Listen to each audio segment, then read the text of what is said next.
เอาสัตเทก็ได้เนี่ยเขาแต่เลยเงินเลยคำเลยถังหางเขาเลยกินออมเราอย่าว่าจะไหนเสียเนี่ยก้นขี้เราเนี่ยก็มันต้องมีมาเดี๋ยวเมื่อละก้นขี้ยาขี้เราเนี่ยมันต้องกับปันพระก็มีกับเฮาเนี่ยก็มันต้องมีใครเรื่องเราเนี่ยหลู่ห่อเรื่องปืนเราเนี่ยปันหินกันโย่ป้อมห่อสุติมหูจักเรามันเตะที่แล้วมาเนี่ยเผอก็เฮ็ดอันตั้งในซุ่มหูจักเนี่ยจะวุ่นจุ่มหูเฮาหูปืนมันเผอก็เตะมันเฮาหูกำก่อยห่อเนาะก็ในมาก้นขี้เราขี้ยาเจ้านั่นเนี่ยก็เขาก็กินเราหย่องเมาเสเนี่ยก็สัตเทในสัมกะข้าจ้าเจ้าผู้ใหญ่คุณนอคำเมืองสวัสดีกูมือกูวันอ่ะเผื่อข้าจ้าวันละ2 ปอกเมื่อเจ้าเมื่อลาเจ้าไหนกะพอปอกมาเนี่ยก็ก้นขี้เราเนี่ยมาไปกลางตั้งเฮ้เนาะอันตั้งที่ห่อสืบว่าในที่ห่อเรื่องปืนเรามันเตะที่เดิมมาไผเฮ็ดอันตั้งเนี่ยเขาที่ห่อในปันเมื่อยามนั้นเมื่อสังก่อผ้าล่าก่อเมืองหนังดินเมืองปัทมากาบมันเตะมานานเรามันเตะมันตั้งจื้อในเราเลยยาผินยาเมาเนี่ยมันเป็นมายังมีเจ้ายาเซ่ปนหนึ่งว่ะกะตุ้งซ้อมกินข้าวซ้อมในเมืองปลาหน้าสีนะตุ้งซ้อมเสียวซ้ำเอาข้าวสักแกงหรือข้าวแดงแกงบูดมาแปดไว้จิ้มหิมวางจองจะนั่นมาแปดไว้เสียวมากินเหลือจะนั่นมาถอกแปดเป็นข้าวแดงแกงบูดมีกูเมียวมีขิงมีขามีข้าวซุกมีกูเมียวเป็นหมักเป็นหมอกกูเมียวมันโลเล่กันหลายมื้อหลายวันมันเน่ามายาวเนี่ยมันเน่ามาแล้วจังว่าเป็นเมรยะเนี่ยมันเน่ามันกินเนี่ยจังเมาอ่ะน้ำพึ่งเนี่ยพอมองหือๆก่อนจังเมาเป็นอันตุกอันเน่าฉะนั้นก่อนจังเมาอ่ะพอกินเนี่ยโหจังมึนจังเมากว่านั้นย่อก็นั่นมาจากมีนกก็ไม่มาซักกินอ่ะซักกินยอบซักกินยอบจะเอาเมื่อกาบเอาเมื่อแปดไว้ตีขาไม้ตีหนึ่งขาไม้ซ้ำเป็นอ้อมไม้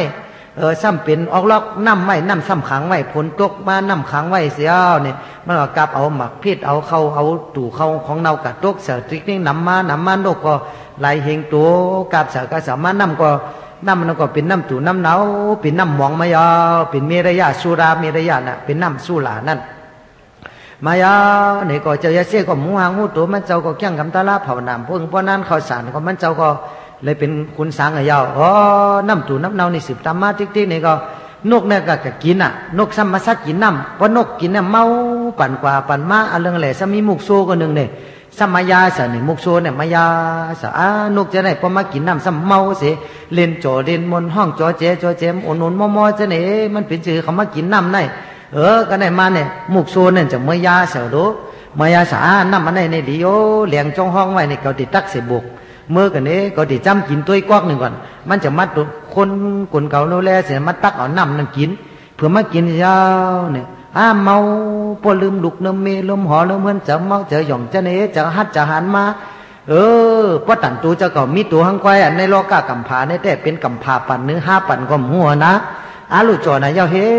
เมาเนี่ยเฮจอนะยาวเฮเนี่ยว่าก็ติตักเอาน้ำอันในกะซักเจ้าผู้ใหญ่คุณนอค่ำกันนี้กับหูเจ้าเมียวมันจังต้องว่าอันในมีขิงมีขามี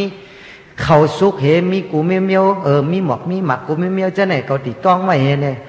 เป็นน้ำดีไหนเนี่ยมันจังต้องเนี่ยเอากะเฮ็ดตีเฮิรนมันกับมองให้จะเอาสมบอกเฮีย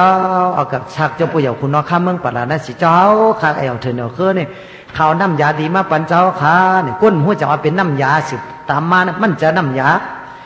ก็ได้มาเนี่ยเอาเมื่อสักเจ้าผู้ใหญ่คุณนอคำเมืองปราณเสียวเจ้าผู้ใหญ่คุณนอคำจะเลี้ยว